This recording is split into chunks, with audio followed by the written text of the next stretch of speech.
ഈയിടെ ഒരു പഠനം, ഞാനൊരു പുസ്തകം വായിച്ചു. ദൈവത്തെ അറിയാതെ, ദൈവഭയമില്ലാതെ, പാപത്തിലും മ്ലേച്ഛതയിലും ലോകപ്രകാരം ജീവിക്കുന്ന വ്യക്തികൾ പെട്ടെന്ന് അവർക്ക് ഓടി നടക്കാൻ കഴിയാതെ പെട്ടെന്നൊരു വിഷയങ്ങളിലേക്ക് വരുമ്പോൾ കുറ്റബോധം അവരെ പിടികൂടി.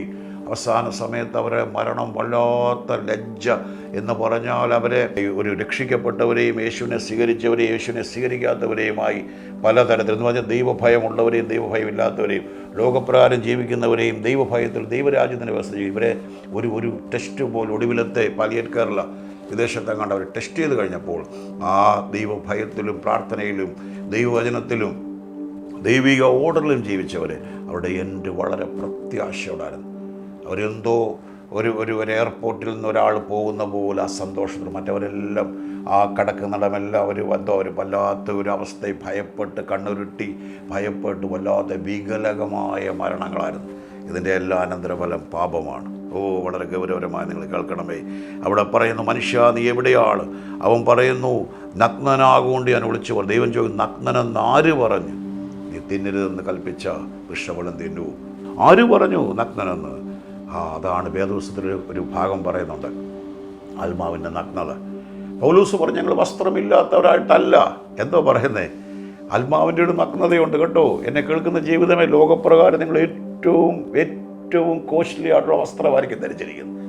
പക്ഷേ ആത്മാവിൻ്റെ നഗ്നത, നിങ്ങളുടെ പാപങ്ങൾ കൈകാര്യം ചെയ്യാതെ നിങ്ങളിടുന്ന വസ്ത്രങ്ങൾക്കൊന്നും നിങ്ങളുടെ പാപത്തെ കവർ ചെയ്യാൻ കഴിയത്തില്ല. അതുകൊണ്ടാണ് വെളിപ്പാട് പുസ്തകത്തിൽ ധനവാൻ, എനിക്കൊന്നുമില്ല, എനിക്ക് ഒന്നിനും ബുദ്ധിമുട്ടില്ലെന്ന് പറയുമ്പോൾ നീ ദരിദ്രൻ, അരിഷ്ടൻ, കുരുടൻ എന്നാണ് വേദപുസ്തകം പറയുന്നത്. നഗ്നൻ, അരിഷ്ടൻ, കുരുടൻ. വേദപുസ്തകം പറഞ്ഞ നഗ്നത മറയ്ക്കാൻ മില്ലിനേഴ്സ് ഒന്നും കഴിയത്തില്ല. അത് യേശുവിൻ്റെ രക്തത്താൽ മാത്രം. അതാണ് യോഗ്യത ദൈവം കൊടുക്കുന്നത്. മണവാളൻ തലപ്പവണിയുന്ന പോലെ, മണവാട്ടി ആഭരണങ്ങളാൽ തന്നെത്താൽ അലങ്കരിക്കും പോലെ അവൻ എന്നെ രക്ഷാവസ്ത്രം ധരിപ്പിച്ച് നീതി എന്ന അങ്കി എന്നെ ഉടിപ്പിച്ചിരിക്കുന്നു. ദൈവം കൊടുക്കുന്ന യോഗ്യതയാണ് ഒരു വ്യക്തിക്ക്. നന്ദിയോടെ സ്തുതിക്കുന്നു. വചനത്തിൻ്റെ വാതിലുകളെ തുറന്നു തരുന്ന പരിശുദ്ധാത്മാവിനായി നന്ദി പറയുന്നു. നഗ്നനെന്ന് ആര് പറഞ്ഞു? ആ പാവം ചെയ്യുന്നവരൊന്നും വെളിച്ചത്തിലേക്ക് അവർ വരത്തില്ല. അവർക്കെല്ലാം ഉള്ളിൻ്റെ ഉള്ളിൽ ഒരു നല്ല മനസ്സാക്ഷിയിൽ ഒരു കുറ്റബോധമായിരിക്കും. ഞാൻ നിങ്ങളോട് എപ്പോഴും പറയും, നിങ്ങൾക്കൊന്നുമില്ലെങ്കിൽ നിങ്ങളുടെ എൻ്റെ അവസാന സമയങ്ങളിൽ വരുമ്പോൾ ഒരു നല്ല മനസ്സാക്ഷി. ഞാൻ നല്ലൊരു കലാകാരനായിരുന്നു, ചിത്രങ്ങൾ വരയ്ക്കുന്ന ആളായിരുന്നു. ഞാനൊരു ഓർത്തഡോക്സ് പാരമ്പര്യത്തിൽ ജനിച്ചു വളർന്ന ഒരു കുടുംബത്തിലാണ് വളർന്നത്. പ്രാർത്ഥിക്കാൻ പഠിപ്പിക്കുന്നൊരു ഭവനമായിരുന്നു. കുടുംബ പ്രാർത്ഥന എൻ്റെ പിതാവിനുണ്ടായിരുന്നു. ദൈവഭയമുള്ള ഒരാളായിരുന്നു. എന്നാൽ ദൈവവ്യവസ്ഥയെക്കുറിച്ച് ഞാൻ വായിച്ചപ്പോൾ, ദൈവവചനത്തിലൂടെ സുവിശേഷത്തിലൂടെ ദൈവം എൻ്റെ കണ്ണ് തുറന്നു കഴിഞ്ഞപ്പോൾ ഞാൻ യേശുവിനെ സ്വന്തം കർത്താവ് വിശുദ്ധാമായി സ്വീകരിച്ചു. സ്നാനപ്പെട്ട് ദൈവസഭയോട് ചേർന്ന് ചിത്രങ്ങൾ വരയ്ക്കുന്ന ബിഷപ്സിൻ്റെയും കന്യക മറിയാമിൻ്റെ അങ്ങനെയുള്ള ചിത്രങ്ങൾ വരച്ചുകൊണ്ടിരുന്ന എനിക്ക് പെന്തിക്കോസ്തിൽ എനിക്ക് അങ്ങനെ ചിത്രങ്ങൾ എനിക്ക് ചെയ്യാനൊക്കത്തില്ല. അവരനുവദിച്ചാൽ പോലും എനിക്ക് വരയ്ക്കാനൊക്കത്തില്ല. പക്ഷേ ഞാനിന്ന് നല്ലൊരു മനസ്സാക്ഷിയോടായിരിക്കുന്നു. ആ നല്ല മനസ്സാക്ഷി എൻ്റെ മനോഹരമായ ആ ദൈവിക സമാധാനവും സന്തോഷവും ഞാൻ അനുഭവിക്കുന്നു. മദ്യപാനത്തിലും ലോകപ്രകാരം ജീവിച്ച ഒരു മനുഷ്യനായിരുന്നു കർത്താവിനെ അറിയുന്നതിന് മുമ്പ്. എന്നാൽ ഇന്ന് ഞാൻ ആ കൃപയിലേക്ക് വന്നപ്പോൾ എൻ്റെ കുഞ്ഞുങ്ങളും, ഒരിക്കലും എൻ്റെ മോനോട് പറഞ്ഞ്, എൻ്റെ പപ്പ ഈ ഒരു കൃപയിൽ വന്നില്ലായിരുന്നെങ്കിൽ ഞാനും തെറ്റിപ്പോകാനുള്ള ചാൻസ് ഉണ്ടായിരുന്നു. എന്നറിഞ്ഞതുകൊണ്ട് ഒരു മരുമകനുണ്ട്, ഒരു മകനുണ്ട്. അവരെല്ലാം അല്ലാതെ നസ്രാണികളെ വീട്ടിലടിക്കുന്ന പോലെ ഇന്ന ഒരു കമ്പനി അങ്ങനെയൊന്നുമില്ല. ദൈവഭയത്തിൽ ഞാൻ ആ വീടുകളിലേക്ക് എൻ്റെ മകളുടെ വീട്ടിൽ ചെല്ലുമ്പോൾ രാവിലെയും വൈകിട്ടുമുള്ളവരുടെ പ്രാർത്ഥനകൾ, ഇതാണ് അടിസ്ഥാനം. അതവിടെയാണ് സമാധാനം, അവിടെയാണ് സമ്പത്ത്, അവിടെയാണ് സന്തോഷം. ഞാൻ നന്ദിയോടെ സ്തുതിക്കുന്നു. ഞാൻ വീണ്ടും വചനത്തിലേക്ക് വരട്ടെ. നിന്നോട് തിന്നരുതെന്ന് കൽപ്പിച്ച് നീ തിന്നുവോ? ദൈവത്തിനറിയാൻ ചെന്ന സമയമെല്ലാം ദൈവം അഗ്നിജാലക്കത്തെ കണ്ണുള്ളവൻ. അവൻ്റെ മുമ്പിൽ സകലതവും നഗ്നവും മലർന്നമായിരിക്കുന്നു. അവനൊന്നും കാണാതിരിക്കുന്നില്ല, അവനെല്ലാം കാണുന്നുണ്ട്. ഇങ്ങനെ മനുഷ്യൻ പഴി ആദ്യം ഭാര്യയിൽ ചാരുന്നു, അവൾ പാമ്പിൽ ചാരുന്നു. ഇന്നും നമ്മളങ്ങനെയാണ് അല്ലേ? ഓരോ മുടന്തന്യായങ്ങൾ, ഉത്തരവാദിത്തങ്ങൾ മറന്ന് നമ്മൾ പലപ്പോഴും മുടന്തന്യായങ്ങൾ പറഞ്ഞ് പലതിലും നമ്മൾ ഒളിച്ചു പോവുകയാണ്. ഇവിടെ ശ്രദ്ധിക്കണമേ. പിന്നെ ദൈവത്തിൽ നിന്ന് പാപം ചെയ്തതിൻ്റെ ശിക്ഷകൾ പുറപ്പെടുകയാണ്. ശിക്ഷയില്ലെന്ന് ആരും ചിന്തിക്കല്ല കേട്ടോ. ഓരോന്നിനും ശിക്ഷയുണ്ട്. ഈ ഭൂമിയിൽ അതാണ് ഇത്ര വലിയ രക്ഷയെ ഗണ്യമാക്കാതെ പോയാൽ എങ്ങനെ തെറ്റി ഒഴിയും. ഇവിടെ ചെറിയ ചെറിയ കാര്യങ്ങൾക്ക് ശിക്ഷയുണ്ടെങ്കിൽ, അതിന് ഫൈനുണ്ടെങ്കിൽ, നിങ്ങൾ ട്രാഫിക് നിയമം ലംഘിച്ചാൽ അല്ലെങ്കിൽ എന്തെങ്കിലും ഉണ്ടെങ്കിൽ അതിന് ഫൈനുള്ള പോലെ, അല്ലെങ്കിൽ അതിനൊരു നിയമവ്യവസ്ഥ ഉള്ള പോലെ പാപം ചെയ്യുന്നതിനെല്ലാം ശിക്ഷയുണ്ട്. അതുകൊണ്ടാണ് ഏറ്റു പറഞ്ഞ് ഉപേക്ഷിച്ച് ദൈവകൃപയിലേക്ക് വരണമെന്ന് പറയുന്നത്. പാപം ചെയ്തതിന് ശിക്ഷ പുറപ്പെടുകയാണ്.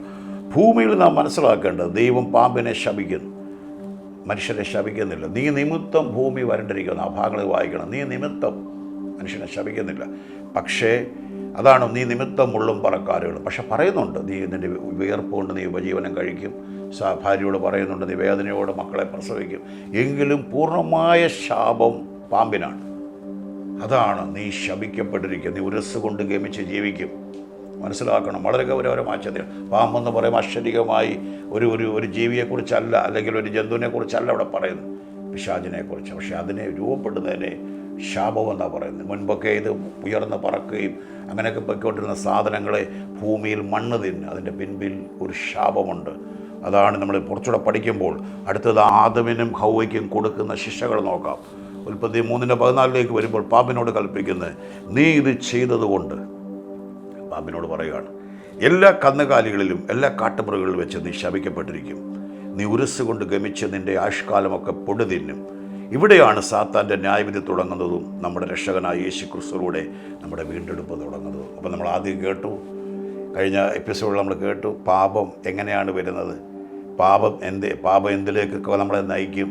പാപത്തിൻ്റെ പരിഹാരം, പാപം വന്നപ്പോൾ നഗ്നത വന്നു, ലജ്ജ വന്നു, ഒളിച്ചോടുകയാണ്, നിൽക്കാൻ കഴിയുന്നില്ല, തല ഉയർത്തി നിൽക്കാൻ കഴിയുന്നില്ല. യേശുവതാ പറയുന്ന ദാസൻ വീട്ടിൽ വസിക്കുന്നില്ല.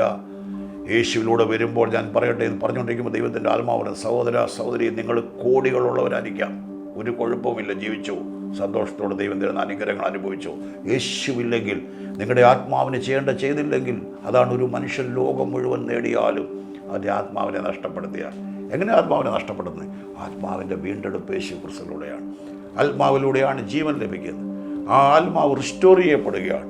ആ നഷ്ടപ്പെട്ട ഡിസ്കണക്ട് ചെയ്ത്, ഞാനിപ്പോൾ പതാ പറഞ്ഞാൽ മരിക്കുക എന്ന് പറയുമ്പോൾ എന്താണെന്ന് അറിയാം, അക്ഷരികമായ ശാരീരിക മരണമല്ല, ആത്മീയ മരണമാണ്. ആ ആത്മീയ മരണം സംഭവിക്കുമ്പോൾ അത് യേശു ക്രിസ്തുവിലൂടെയാണ് വീണ്ടും കണക്ട് ചെയ്യപ്പെടുന്നത്. അല്ലെ മനുഷ്യൻ എന്തിനെയൊക്കെയോ ലോകത്തിൻ്റെ അധീനതയിൽ, ലോകത്തിൻ്റെ ഇമ്പങ്ങളിൽ ലക്ഷ്യമില്ലാതെ മരുഭൂമിയിൽ അലയുന്ന സഞ്ചാരിയെപ്പോലെ ലക്ഷ്യമില്ലാതെ പോകുമ്പോൾ അവിടെയാണ് യേശുവെന്നും ജീവനെന്നും നിത്യജീവൻ്റെ പ്രസക്തി. അതാണ് യേശു യോഹന്നാൻ സുവിശേഷം 10:10 പറയുന്നു, മോഷ്ടിപ്പാൻ, അറുപ്പാൻ, മുടിപ്പാൻ ശത്രു വരുമ്പോൾ ഞാൻ വന്ന് ജീവനെ തരാൻ, സമൃദ്ധമായ ജീവനെ നന്ദിയോടെ സ്തുതിക്കുന്നു. അവിടെ എഴുതിയിരിക്കുന്ന പാമ്പിനോട് പറയുകയാണ്, നീ ഇത് ചെയ്തതുകൊണ്ട് എല്ലാ കന്നുകാലികളിലും എല്ലാ മൃഗങ്ങളും നീ ശപിക്കപ്പെട്ടിരിക്കും. നീ ഉരസ് കൊണ്ട് ഗമിച്ച് നിൻ്റെ ആയുഷ്കാലമൊക്കെയും പൊടി തിന്നും. ഇവിടെയാണ് സാത്താൻ്റെ ന്യായവിധി തുടങ്ങുന്നതും നമ്മുടെ രക്ഷകനായ യേശു ക്രിസ്തുവിലൂടെ നമുക്ക് വീണ്ടെടുപ്പ് തുടങ്ങുന്നു. വളരെ ഗൗരവമായ ചിന്തിക്കുക. നമ്മൾ മുമ്പോട്ട് പോകട്ടെ. 33:15, ഞാൻ നിനക്കും സ്ത്രീക്കും നിൻ്റെ സന്തതിക്കും അവളുടെ സന്തതിക്കും തമ്മിൽ ശത്രുത്വം ഉണ്ടാക്കും. അവൻ നിൻ്റെ തല തകർക്കും, നീ അവൻ്റെ കുതികാൽ തകർക്കും. ക്രൂശിൽ പിശാച് അതാണ് ചെയ്തത്, കുതികാൽ തകർക്കുകയാണ്, ആണികളാൽ തറയ്ക്കപ്പെട്ട്. അവിടെ തകർക്കപ്പെടുമ്പോൾ സ്ത്രീയുടെ സന്തതി സർപ്പത്തിൻ്റെ തല തകർക്കുകയാണ്. അതാണ് ഏറ്റവും പിശാച് ഭയപ്പെടുന്നൊരു വചനമാണ് കൊലോസ്യർ 2:14-15. അതിക്രമങ്ങളൊക്കെ നമ്മുടെ ക്ഷമിച്ച ചട്ടങ്ങളാൽ വിരോധവും പ്രതികൂലവുമായിരുന്ന കൈയെഴുത്ത് മായ്ച്ച് ക്രൂശിൽ തറച്ച് നടുവിൽ നീക്കിക്കളഞ്ഞ് വാഴ്ചകളെ അധികാരങ്ങളെ ആയുധവർഗം വെപ്പിച്ച് ക്രൂശിൽ അവൻ്റെ മേൽ ജയോത്സവം കൊണ്ടാടി അവനെ പരസ്യ കോലമാക്കുകയാണ്. ലോകം നോക്കുമ്പോൾ അന്നത്തെ സത്യത്തിന് വേണ്ടി, അന്നത്തെ നീതിക്ക് വേണ്ടി നിന്ന ഒരു ദൈവത്തെ, ഒരു മനുഷ്യനെ ഒരു ക്രൂശിൽ ലജ്ജിതനായി തൂക്കിക്കൊന്നു. പക്ഷേ അതിൻ്റെ യഥാർത്ഥമായ വിടുതൽ സംഭവിക്കുന്നത് പൗലോസ് ആത്മാവിൽ ആത്മക്കണ്ണിലൂടെ കാണുകയാണ്. മറുസൈഡ് നമ്മുടെ എതിരായി നിന്ന, നമ്മുടെ ആദ്യ പിതാവായ ആദമിനെ ഹൗവായെ വഞ്ചിച്ച, ആദ്യ പിതാക്കന്മാരെ വഞ്ചിച്ച് പാപം ഈ ലോകത്തിൽ പ്രവേശിപ്പിച്ച, പാപത്തിൻ്റെ അനന്തരഫലങ്ങളായ ശാപവും രോഗവും മരണവും ഇവിടെ വെളിപ്പെടുത്തിയ അവനെ തകർക്കുകയാണ്. അതാണ് ക്രൂശിലാണ് നമ്മുടെ ജയം മുഴുവൻ. അതാണ് ഞങ്ങളെ എപ്പോഴും ജയോത്സവം നടത്തുകയും തൻ്റെ പരിജ്ഞാനത്തിൻ്റെ വാസന വെളിപ്പെടുത്തുകയും ചെയ്യുന്ന ദൈവത്തിന് സ്തോത്രം. സഹജീവികളെ സ്നേഹിക്കണം, ഇന്ന മതമൊന്നുമല്ല, എല്ലാവരെയും സ്നേഹിക്കണം. ദൈവസ്നേഹം വെളിപ്പെടുത്തുന്ന യേശു അങ്ങനെയായിരുന്നു. അപ്പോൾ തന്നെ വേർവിട്ടിരിക്കേണ്ടതിന് വേർപാടുകളുണ്ട്. അല്ലാതെ കുഴപ്പമൊന്നുമില്ല, അങ്ങനെയൊക്കെ അവരെ പിണക്കി അവർ ചേർന്ന് വരുത്താൻ അങ്ങനൊന്നുമില്ല. പൗലോസ് പറയുന്ന വാക്ക് അവരെ കൂട്ടിയതുണ്ട്, യഹൂദനെ നേടാൻ യഹൂദനെ പോലെ. നല്ല കാര്യമാണ്, വളരെ ശ്രദ്ധിക്കണം. പരീശന്മാരുടെയും ചുങ്കക്കാരുടെയും പാപികളുടെയും താൻ ഭക്ഷണം കഴിക്കുമ്പോൾ അവരിൽ ഒരുവനെ പോലെ യേശു ആയില്ല, പക്ഷെ അവർ യേശുവിനെ പോലായി. ഞാൻ വീണ്ടും repeat it again. Holy spirit speak to me. ഞാൻ വീണ്ടും നിങ്ങളോട് പറയുന്നു, പരീശൻ്റെ കൂടെയും ഈ സാധുക്യൻ്റെ കൂടെയും, പ്രത്യേകിച്ച് യേശുവിനെ വിളിച്ച തിന്നിയും കുടിയനായ മനുഷ്യൻ, അവർ ചുങ്കക്കാരുടെയും പാപികളുടെയും താൻ ഭക്ഷണം കഴിക്കുമ്പോഴും താൻ അവരിൽ ഒരാളെ പോലെ ആയില്ല, അവർ തന്നെ പോലെയായി.